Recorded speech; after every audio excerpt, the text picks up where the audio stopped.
নবী নাকি নবী না, এটা যাচাই বাছাই করে এটার ফলাফল তোমরা আমাদেরকে দিয়া দাও। মদিনার ইহুদিরা সব কিছু বিস্তারিত চাই না বলে তোমাদেরকে তিনটা প্রশ্ন শিখিয়ে দিব। এই তিনটা প্রশ্নের উত্তর যদি মুহাম্মদ তোমাদেরকে দিতে পারে তাইলে জেনে নিবা মুহাম্মদ সত্য নবী। আর যদি এই তিন প্রশ্নের উত্তর মুহাম্মদ দিতে না পারে তাইলে বুঝবা মুহাম্মদ মিথ্যাবাদী। মক্কার মুশরিকরা খুশি হয়ে আনন্দ চিত্তে নাচতে নাচতে মক্কায় যায় হাজির। সব কাফের মুশরিকদের সর্দার সহ নবীজির দরবারে হাজির। আয়েশা বলে, ইয়া মুহাম্মদ আজিবনা আন তালাত লা ইয়ালামুহুন্না ইল্লা নবী। ও মুহাম্মদ, আমরা তোমাকে তিনটা প্রশ্ন করতে চাই, যদি তুমি এই তিনটা প্রশ্নের উত্তর দিতে পারো তাইলে আমরা বুঝবো তুমি সত্য নবী। আর এই তিন প্রশ্নের উত্তর যদি না দিতে পারো তাইলে বুঝে নিব তুমি মিথ্যাবাদী। প্রশ্ন করবে কয়টা? নবীজি বলে, সানুনি। কি প্রশ্ন আছে? এক নাম্বার প্রশ্ন, আখবিরনা আনিল ফিতয়ানিল্লাযীনা খারাজু মিন দিয়ারিহিম ওয়া কানা লাহুম শা'নুন আযীম। কয়েকজন যুবক আছে যারা নিজেদের বাড়ি থেকে বের হয়ে গেছে এবং তাদের সাথে আশ্চর্যজনক ঘটনা ঘটছে। এই যুবকগুলো কারা এবং তাদের ঘটনা কি বলে?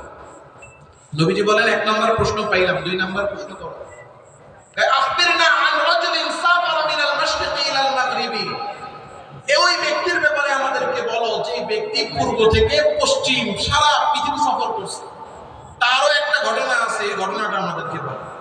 বলে দুই নাম্বার প্রশ্ন পাইলাম, তিন নাম্বার প্রশ্ন কি? তিন নাম্বার প্রশ্ন, আখবিরনা মা হুয়ার রূহ। বলো রূহ কি? তিন নাম্বার প্রশ্ন কি? রূহ কি? নবীজি সাল্লাল্লাহু আলাইহি ওয়াসাল্লাম বললেন, উজিবুকুম গাদা। আজকে প্রশ্ন করছো তো, আমি কালকে তোমাদের প্রশ্নের উত্তর দেব। কথাটা খুব ভালো করে মনে রাখবেন। নবীজি কি বলছেন? তোমাদেরকে কি করব? প্রশ্নের উত্তর কবে দিব? তোমাদেরকে আগামীকাল প্রশ্নের উত্তর দিব। এই কথা বলে নবী সাল্লাল্লাহু আলাইহি ওয়াসাল্লাম তাদেরকে ফেরত পাঠিয়ে দিয়েছে যে আগামীকালকে আইসো, আগামীকালকে জবাব দিব।